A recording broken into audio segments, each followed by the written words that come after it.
Voilà donc une nouvelle primitive à calculer, c'est cosinus exposant 4 fois sinus cube exposant... Enfin, sinus cube, hein, c'est-à-dire sinus exposant 3. Ce qui m'intéresse le plus, c'est l'exposant impair. Voilà. Bon, j'ai un cosinus fois sinus, mais différentes puissances, elles sont toutes les deux, ces deux puissances sont entières. Mais ce qui m'intéresse le plus, c'est la puissance impaire du sinus. Bon, pour calculer ça, c'est assez simple. Pourquoi? Parce qu'en fait, il faudra le sinus cube le décomposer en une puissance paire fois une puissance, bien sûr, exposant 1 dx. Voilà.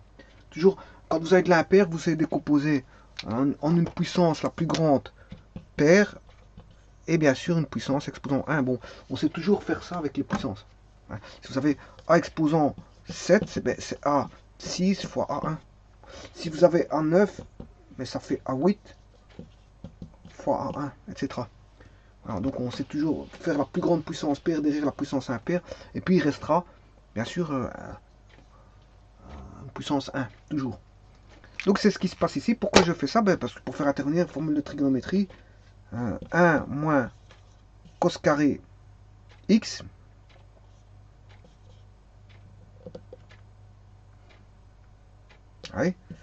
fois sinus x dx.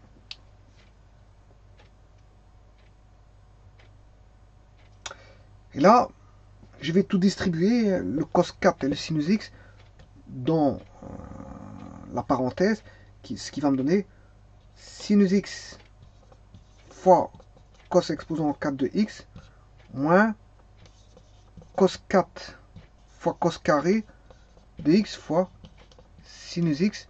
Bien sûr, il faudra primitiver ça.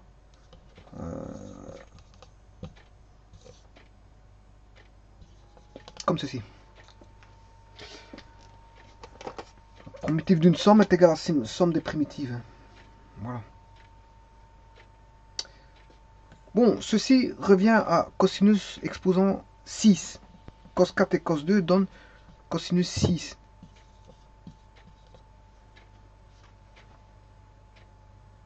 Voilà. Donc j'ai cos 4 sinus x. Cos 4 x sinus x. Moins, voilà, ceci.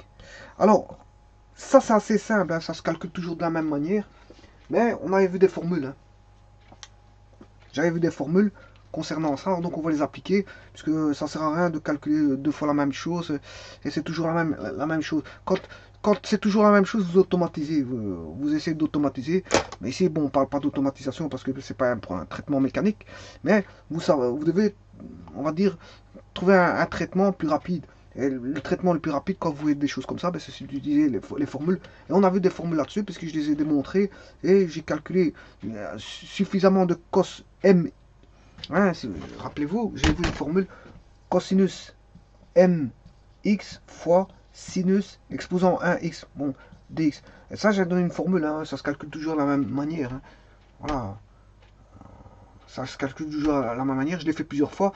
À un moment donné, il faut savoir s'arrêter et savoir utiliser les formules. C'est ce que je vais faire.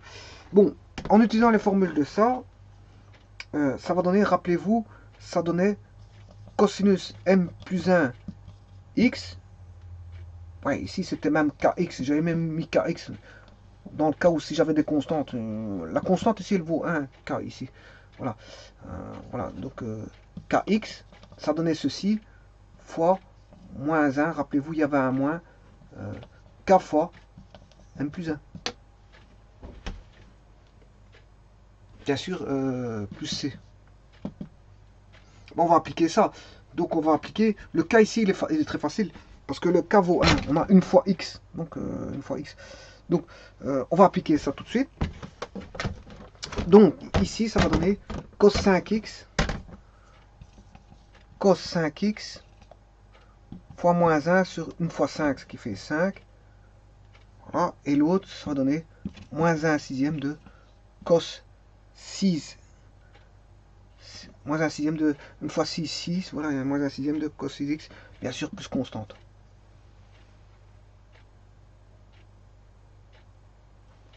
Ah, ici je me... Ouais.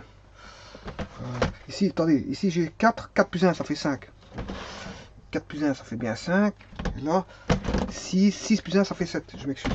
6 plus 1 ça fait 7. Ce qui fait moins 1 septième. Voilà. C'est plus juste comme ceci. Voilà. Vous voyez que c'est assez simple de calculer une primitive comme ceci, mais il faut savoir utiliser les formules que j'ai démontrées parce que sinon, hein, on risque hein, de faire du calcul long inutile, puisque en fait c'est toujours la même chose. Et comment j'ai calculé ça? Ben, allez voir les vidéos précédentes, vous allez voir comment je calcule cosinus mx, kx, pour avoir la formule là, cosinus m exposant puissance m de kx fois sinus de 1, attention qu'ici ça doit être sinus de 1, kx, dx, attention qu'ici ça doit être la même chose, hein, sinon ça ne marche pas. Voilà. Et donc, ça donne ça comme formule. Et ça, je l'avais démontré. J'avais fait des calculs d'abord, comment ça se montrait, comment ça se faisait. Et comme ça se répétait à chaque fois, j'ai trouvé bon, j'ai établi une formule. Toute faite qui permet de calculer quand on a une puissance en cosinus. Et même en sinus, hein, ça peut marcher. J'avais fait la démonstration pour une formule en cosinus fois un sinus exposant 1. Cosinus d'une puissance fois un sinus exposant 1, mais j'ai fait aussi la formule pour une sinus d'une puissance fois un cosinus exposant 1. Ça changeait pas grand chose, hein, je veux dire, si ce n'est qu'ici on avait du sinus et là on avait un nombre qui était je veux dire opposé à celui-ci.